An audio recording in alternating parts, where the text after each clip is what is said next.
Okay, here we are with Mr. Hughes, who recently got kicked out of the new shelter. He's going to share a little bit about what happened and how he was treated. But go ahead, Mr. Hughes, explain. Good morning. I was there at that Anaheim Shelter when it opened.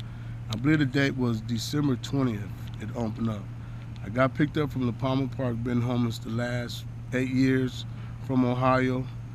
And I'm having hard times, but I thought these programs, these shelters would help us, but it's looked like it's hindering us more than anything. But I'm gonna tell you about my experience at the Anaheim, the new shelter by Anaheim Stadium. I got there December 20th, and December 22nd or 3rd, I got violated with them asking me questions, personal questions from the other clients, and I felt it wasn't right. It was against my law, my Harper law, for you to ask personal questions in front of other people, in which the navigator got mad and threatened me with, if I don't answer these questions, I could lose my bed. Okay, so coming back, I got another disagreement with the same lady, Selena, which is a Mexican lady. One day she came up to us, a group of black gentlemen, and said, when I was younger, I was black, and we all took offended until my mom told me I wasn't. We all kind of looked at each other like, why would you, a professional person, say something like that when we just want to get off these streets and get the housing that we was so-called provided was going to get if we came into these shelters. And after we've been in the shelters, they're not giving everybody housing. So we've been lied to on that. Now, bringing it forward, we get in another disagreement with Selena's, me, myself, Mr. Hughes, getting a ride to the Art. I asked her, can I get dropped off at a McDonald's with a van load of other clients? And once again, she threatened me in front of all these clients of threatening to take my bed again. Well, yesterday it happened. Yesterday they said that I had did a legal transaction with a gentleman, but me and the gentleman know we don't do things like that. I don't do drugs. My drug of choice is marijuana, which is legal, doctors prescribe, municipal for me. So I take that for my pain. I'm an ex-football player, 49 years old, and my joints hurt. But anyway, from getting into it with Selena and all the back and forth, they finally exited me for a gram of weed. But before that, I was on them every day about the food. For the whole week it opened, they gave us the same food for 3 or 4 days. And then on top of that, the 4th day been in there, the sewage, the toilets went bad, the showers are cold. They got hot showers. There's so much going on. They have hot showers or cold showers? They have both of them. At the time, it was hot, but somebody broke them, so only if you wanted to shower, you had to take a cold shower. So the late bird got the cold shower, which I was a late bird because I'm at home. I thought this was home. I could take a shower any time of the day. I decided to take one later, and it was very cold.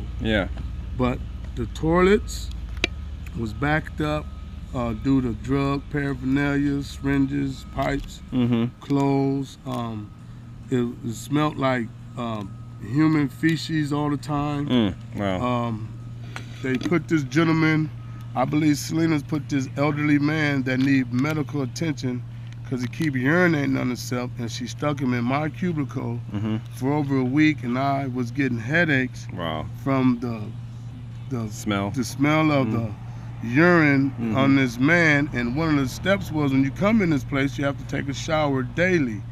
And they wasn't saying nothing to this man, and I had to go to these IFs, Illumination Foundation, co-workers, which was Elliot, Jason, Nicole, Jamie, Ruben. He was a Mexican guy. That's the only guy I wanted to do something, Ruben. I told Jeff about it, which is running the place, and he said they'll do something about it, but they ain't do nothing about it until a week later. They moved the guy to a couple cubicles down. We could be by ourselves. Now he got the whole block. Since he by himself, he got the whole D side of the apartment. I mean, of the shelter. Or the shelter, smelling like urine. So every day, everybody's yelling at this man. And it's not right because he can't help himself, but they should have made sure that they did a exclusive professional check on everybody's background instead of just housing people for numbers to get money. And we're not even getting the money that they giving. They eating the food. There was a couple of cases where people came in, didn't have nothing to eat, but we saw the workers eating, and they ain't supposed to be eating because they got jobs. This is for the homeless. These donations and all this stuff coming for the homeless, not people that's working. So that place, as far as my opinion, and you get a lot of more opinions, that is not helping. It's more like hindering us from getting to where we need to be because they're allowing their favorites to do drugs, to get high, steal, break things, and when somebody like myself is trying to get up and use this as a tool to better myself, they kick me out because I don't play their game. And I ain't here to play no games. I'm homeless. I need help. It's cold out here. Yeah. And they kicked me out for, they said no illegal drugs there, but I got friends that got caught with needles, with drugs in them, with pipes, with drugs in them, and paraphernalia. And they are still in there today. And myself got caught with a gram of marijuana municipal, doctor's order, and they threw me out. Wow. Now, that ain't the way to help nobody. And I mean, I'm hurt from that. I'm devastated. I don't know what to do. I'm trying to get help, but I'm in the streets now. So yeah, I don't know. I don't think I can say is these people that's saying they professional, they're not. They're treating us. It's wrong. It's wrong, and I'm not the only one that's going to say that. You can ask the other people that got kicked out. Yeah. They tried to burn one of a black guy up the other day. They allow other races to say disrespectful things to my race, which is black African. It was a black family in there, and they let this elderly white woman continue to call them the N-word while they trying to eat. I mean, trying to sit down, have dinner amongst herself. And being homeless, you don't need to go nowhere where it's racism, is disrespect, is stealing. And these people, which is Illumination Foundation, and I brought this to Jeff, which is running the place, because they took it from Jason and gave it to Jeff, and I told him about this, and they still don't fix the issue. So they fixed the issue by shutting me up and kicking me out. Wow. And I don't feel that's right. I don't feel I've been helped. Yeah. I feel I've been targeted. I've been racial profiled. I've been violated my personal business. Just putting it out there in front of other clients. Yeah. It's not right for you guys to say you're gonna help the homeless, and you're not helping the homeless. You're more from showing bribes and giving certain individuals certain things, and other individuals they get the boot. They get the cold shoulder. In other words, favoritism. Yeah. Yeah. That's discriminating me as an American. I was born and raised here in America, and I guess everybody else was too, but it's some that's not here from America and getting treated better than me due to the fact of their skin color. Now, it's wrong, and it's not right, and justice needs to be served in any situation in America where you got supporters and donators and donations coming in, and they're not getting equally given out. Favoritism is showing. Like, they donated Vans shoes. I ain't get one pair of Vans shoes, but I know several other races that got brand new shoes and Vanses for them to wear this day, the next day, another day, and I ain't get one pair. And that's not right when they was donated to the homeless. But I see Illumination Foundation workers, one of them specifically I seen, well, two of them, Jenny and Selena wearing new Vances. Every day they came to work, they had a different pair of Vans on. And they worked there, and I know them shoes was given to us, but what's the donations that come in, they grab first, and to their favoritism, homeless people that help them try to entrap other homeless people to get them cases as far as federal and felony cases, and give them better situation of getting their housing by eliminating people. Now you got to remember, we coming off the streets and we have issues. Not all of them is right. Yes, I understand that, but this Illumination Foundation said, if you come here, we're gonna get you housing and get you put back into society, your transition back into society, a good one. And I felt it failed me, and there's other ones as well too that I can go on that I keep being the victim in these donation shelters that they providing. And that's Mercy House, Kramer. I can tell you about Kramer. They were showing favoritism there.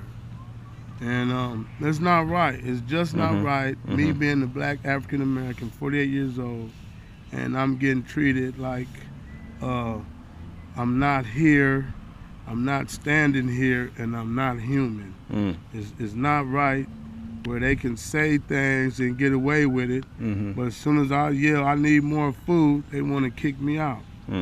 It's not right. And I was always told as a young man, a squeaky wheel don't get no oil if it don't squeak. So you must let people know that, hey, I'm standing right here. Hey, I saw that.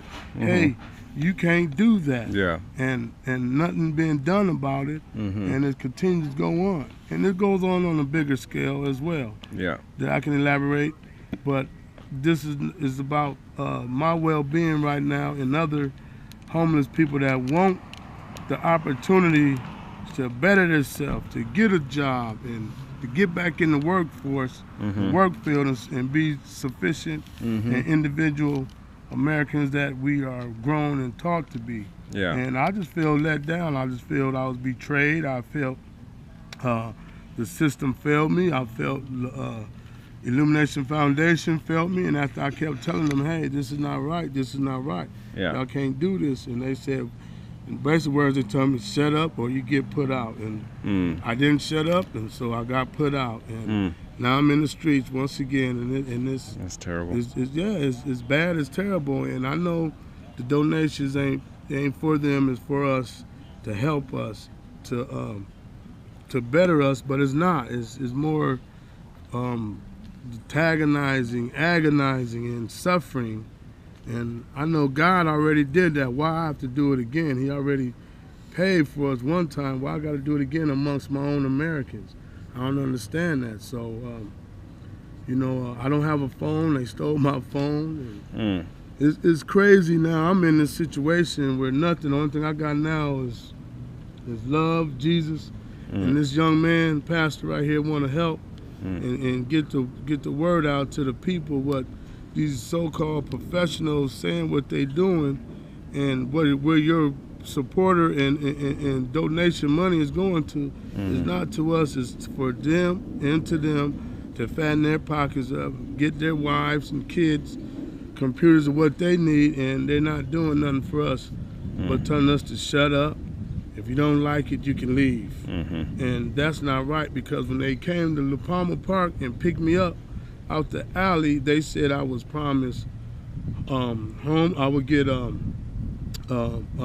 housing. I would get my feet. I would get back on my feet. They would help me get a job. They'll help me do everything that I wanted to do, and none of that was even thought of. Everything there was all about wait your turn. It ain't your turn. Wait your turn. We working on it.